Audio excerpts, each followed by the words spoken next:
చేపల యొక్క రకాన్ని బట్టి మాంసకృతులు మారుతూ ఉంటాయి. 100 గ్రాముల చికెన్ తీసుకుంటే 25 గ్రాముల ప్రోటీన్ ఉంటుంది.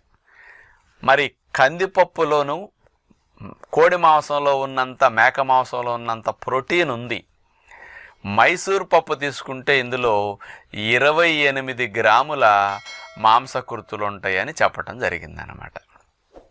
అంటే మాంసం కంటే తక్కువేం కాదు, మాంసం కంటే కొంత ఎక్కువ ఉంది, కొన్నిట్లో మాంసంతో సమానంగా ఉంది. అట్లాగే శనగపప్పు తీసుకుంటే 21 గ్రాముల ప్రోటీన్ ఉందన్నమాట. అంటే మేక మాంసంలో ఉన్నంత ఇందులో ఉంది, కోడి మాంసంలో ఉన్నంత పెసరపప్పును కందిపప్పులో ఉందన్నమాట. అంటే ఈ 3 పప్పులు మనం వండుకోవటానికి ఉపయోగిస్తుంటాం. ఎక్కువ మంది వండుకునేది, వారంలో 2-3 సార్లు వండుకునేది, 4 సార్లు ఉన్న కందిపప్పే.